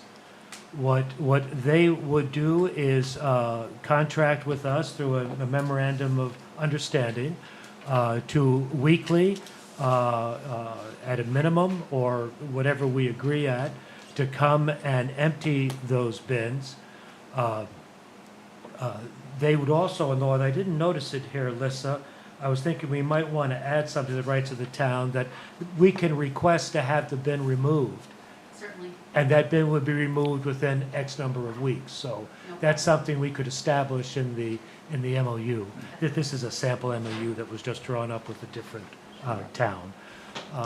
So that's basically the pitch. Do you have a location, John, in mind? I had one in mind, but we would want to discuss this. Unless, are we speaking one bin or possibly two, or what is the thought on it? It is really up to the community if you. So Melissa Oh, I'm can't. sorry. Melissa, can would you- come yeah. to the mic? I'm sorry. Sure, thank you. So it would really be up to the community in terms of if you would want different locations to have bins, and at those locations, how many bins you might want. It's seems like it makes sense to start out with one or maybe two locations and one bin each. If they start to become very popular and the bins are filling up very quickly, we could either do more regular pickups each week or could add extra bins so that there's, containers for the material and you don't have overflow issues. So it's really up to you in terms of where you think it would be most helpful for the residents in terms of people who, the most people that are driving by and how it would be most convenient. So the thought that came to our mind as the committee was at the police station and perhaps here at the fire station, if there was a spot perhaps in the corner, kind of where the bus parks, it wouldn't be as visible here as it'd be at the police station. But those are the kinds of thoughts. What do you do?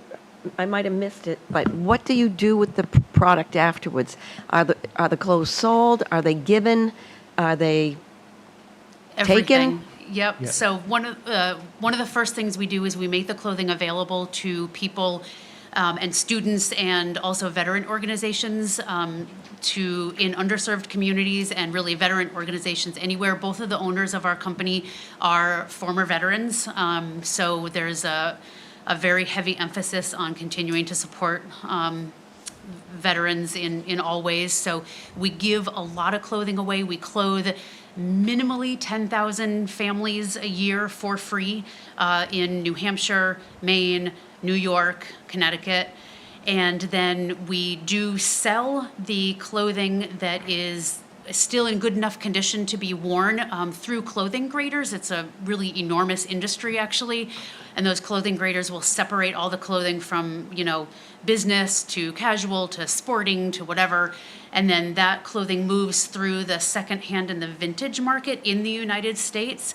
And then, as John mentioned, any items that are really not in wearable condition, the caveat is simply they cannot be moldy, wet, or smelly. That's our criteria. It's pretty And low I had bar. a pair of lobster boots. I just got my Yeah, new yeah, ones today. I was actually, going to no put them way, in the no box. way. No, okay.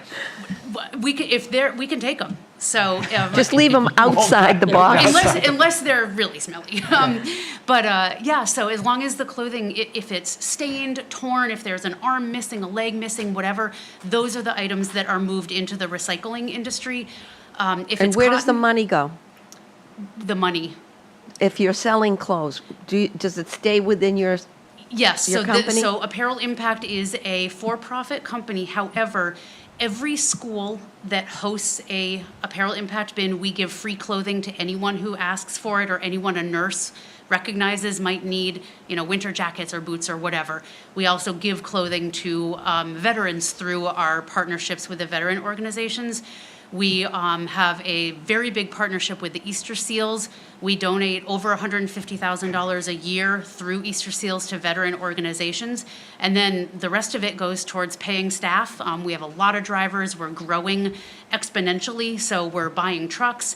We just bought a warehouse, so we're going to be able to start moving vintage clothing, which is a really kind of underrepresented market. Oh, that's a big one. My daughter deals in that stuff. Yep. Oh, yeah.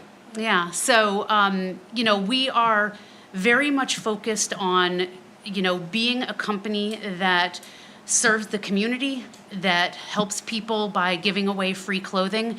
And there's no interest in sort of hiding behind, a 501c3 status and, making gobs of money like some other organizations do. We are who we are. We do a lot for the communities. And our staff gets paid and they get to go on vacation and send their kids to college and.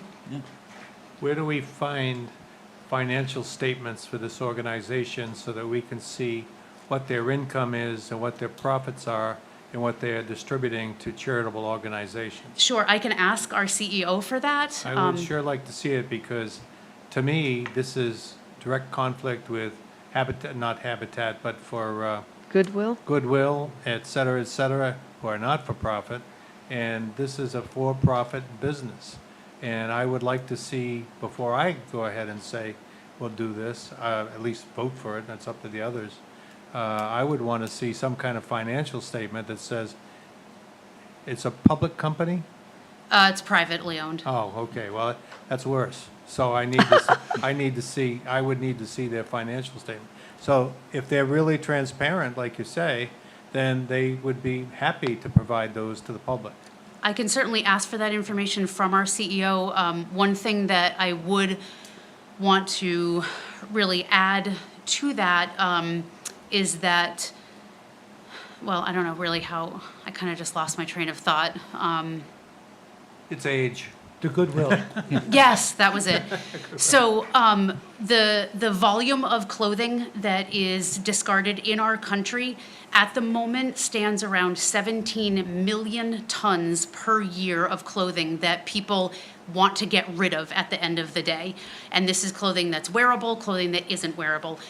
Of this, the statistics say, and these are from the Ellen MacArthur Foundation, these are from the EPA, very reputable organizations that have their finger on the pulse. Of the 17 million tons that are discarded every year, 85% of that goes in the trash. Well, I So- still would like to see. the I money. totally understand that, and I will ask for that information for you.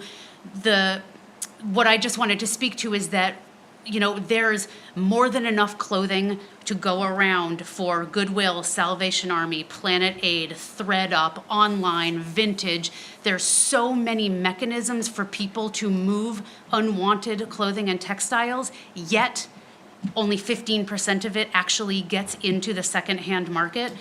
So, you know, Goodwill, their numbers aren't going to go down. Salvation Army, they're not going to get less donations. Those companies get as much donations right now as people are willing to drive to them and as people are willing to go through their clothing and pick out what's in good condition and what's not in good condition. And most people, including myself before I was even in this industry, are under the misperception that if clothing is damaged or stained, that nobody's going to want it. It has no value. So that's why it goes in the trash. What we're saying is we're going to take the good stuff, give a lot of it away, we're going to pay our staff a good living wage, and then we're going to move everything possible out of the landfill to a way that where it can be recycled instead of, you know, off to its death in a landfill. And another point is that the town is paying for every pound that we send to the landfill. So if we're Good thought. putting this in the bins, it is lightening the tonnage that we have to pay for at EcoMaine. And this is a free service to the municipality, so we don't charge for any of the pickups. We manage everything at the bins, put in the bins. If somebody comes along from out of town and says, apparel impact, they must want my bag of trash that I just cleaned out of my camp, we'll deal with it. We take everything that is in the bins and we manage it responsibly. I don't know how the rest of you I have feel. been to several drop-off locations of boxes like this for, you know, Planet Aid, et cetera, and gotten rid of things over the years. And I've never been to one that you didn't have to stuff it in because there's plenty out there. You know, I don't think we're taking away from anybody. I think this is a terrific idea. And given the affluence of some of the people in this community, I think you're going to get some really nice things that, unfortunately, as you said, otherwise, I personally threw things in the trash the other day for the exact reasons you said. They were stained. They, you know, I'm pretty hard on my clothes and my line of work, et cetera. And I cleaned out my office, and my wife's like, "You got too many clothes." Into the trash they went. And Yep. I feel bad about that now. Yeah, You didn't know, I didn't, but no. we would help you out with that. Yeah, I think this is great. You know, having also worked for EcoMaine, actually, when I was hired by Apparel Impact, I said to Joe, I'm going to EcoMaine your company because I designed the education program, the outreach program. When we did the kickoff of the single stream recycling for your municipality, we caused, Lori, I think you'll remember this, a traffic jam because so many people came to Public Works to try to come and learn about what we had to offer. So I bring, you know, they got the a free bin. What's that? Plus they Oh, got a and the free free bin. bin, of course. Must have been it, John. So I bring the understanding of how to educate people about, you know, the sustainability aspects of this, and I'd, you know, love to be able to bring this service to the community because it was, the single stream was so popular, people were so excited. I think there's an ethos through your community of sustainability. People want to do the right thing and just have absolutely no idea that you can actually recycle clothes and shoes. Yeah, you know, in all due respect, Mike, this is a, You guys- wrong Mike. This is a, He's backing away. yeah, I know, I get good looking at it. This is a private company. I guess I'm not as concerned. I see a benefit to the town. I see certainly a potential benefit in distributing these clothes and getting them recycled instead of put into a landfill. You know, not any of the clothes that my wife and I dispose of goes to a landfill. And not one time have I can recall, old shoes, old clothes, they all go to Goodwill or some charity. I have never disposed of good clothes or usable clothes in a landfill. Well, I have, so I guess Well, I'll sit shame on you. here as Shame on guilty. you. I'm going to hell with you, John. I mean, I just did. I guess what I would say Shame on you in guys. regards to that is that that's phenomenal, and I applaud you Yeah. for being mindful of those items. You are in the minority. People are, and especially these days with COVID, with economics, with how expensive everything Fast is, fashion. fast fashion, people are tired, and people are going to pick the path of least resistance, and if it's easier to throw it in the trash than drive, I don't know, where is your Goodwill? How far might people have to drive? Biddeford. Was it what? Biddeford, the old Richards. Biddeford. Yeah. So Biddeford, Portland, wherever, it's just everybody's exhausted, and people will do the right thing if it's about as easy as it is to not do the right thing. And even EcoMaine, we have recycling, or I used to had recycle bins at the Portland Jetport. We found that if we did not co-locate the recycling bins exactly next to a trash can, if you had a trash can here and a recycling bin over there, and people were rushing and busy and trying to make their flight, lazy, whatever, didn't notice it, the recycling goes in the trash because it's easier. You have to make it easy and convenient for people, or they will take the easy way out. So I do really applaud you for making that extra effort, and I just have to say you're in the minority.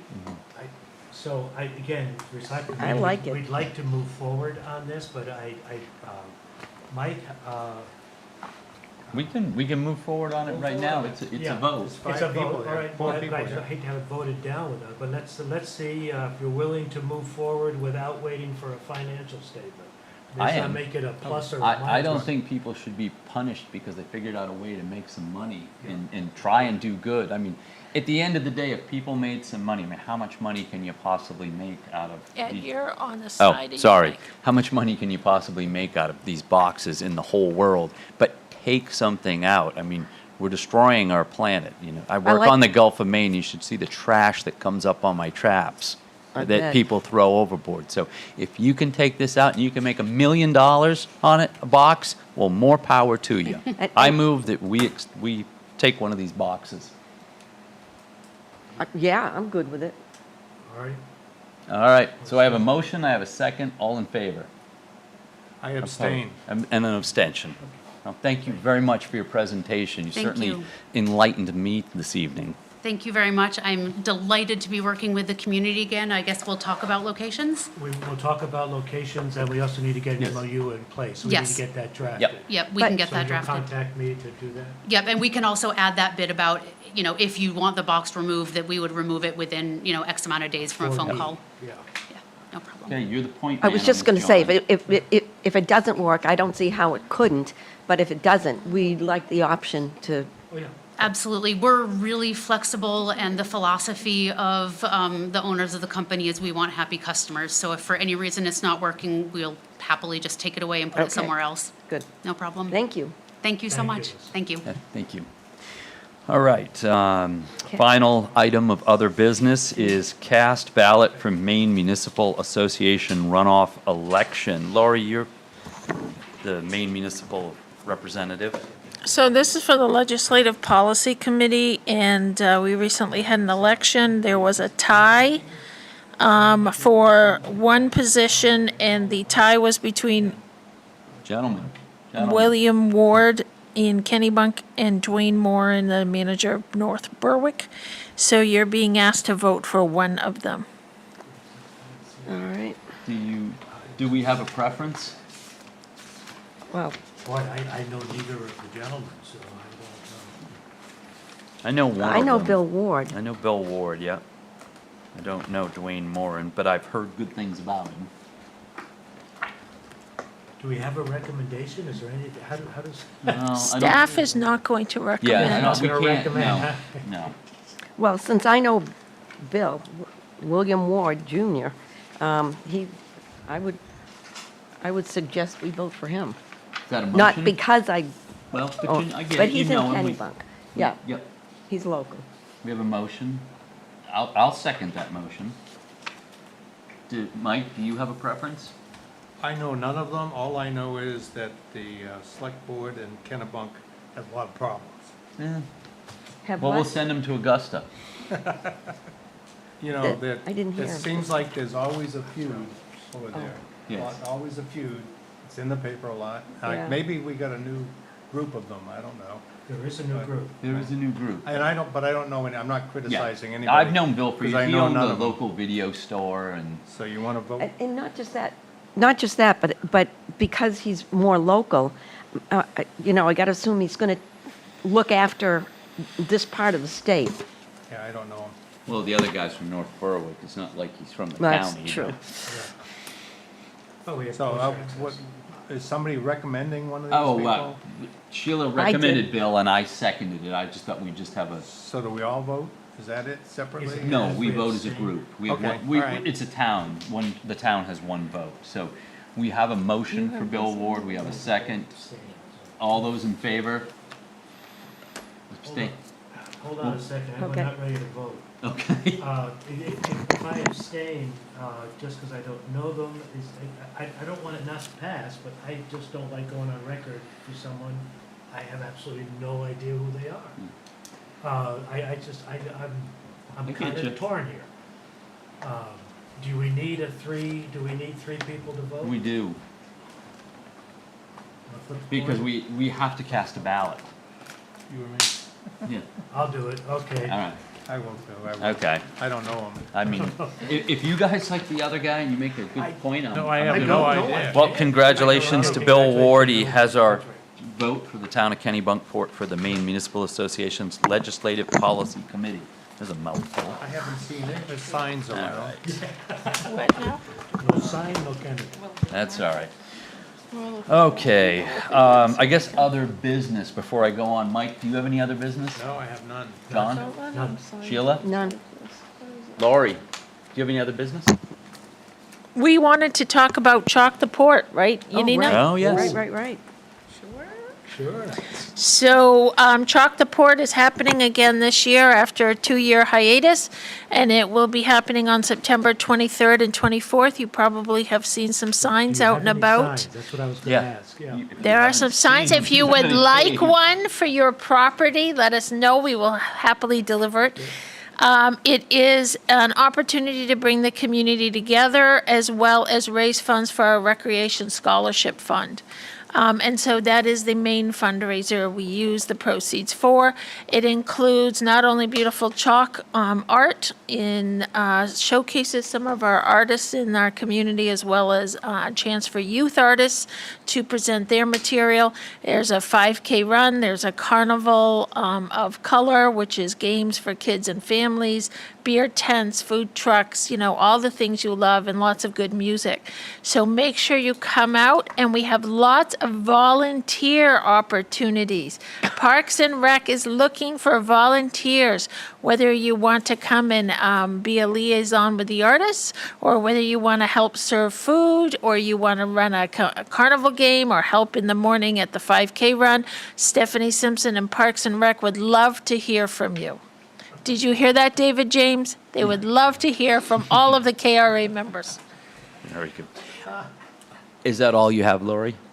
That was enough, wasn't it? That was enough, it was. And I have no other business other than to thank everybody for coming out this evening. Item number 18, approve the warrants. So moved.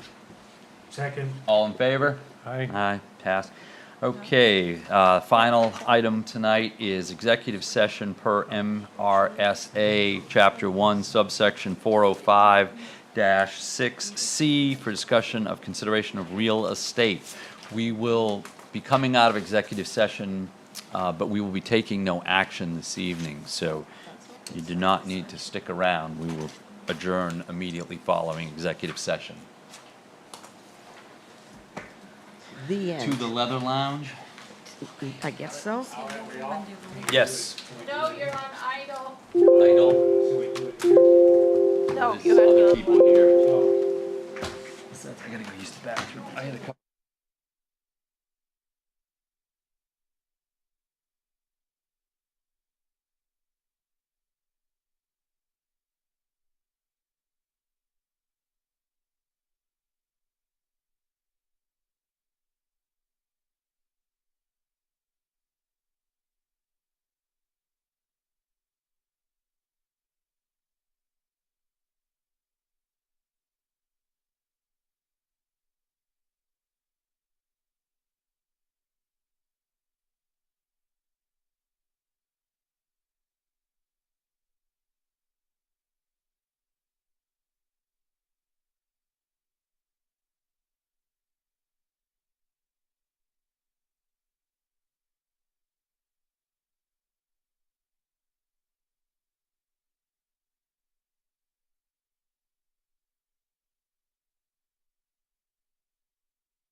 Okay, you're all set. All right, we are out of executive session. No action was taken this evening. The final item this evening is adjournment. Do I have a motion? Motion to adjourn? Second. All those in favor? You. Thank you. And we are out.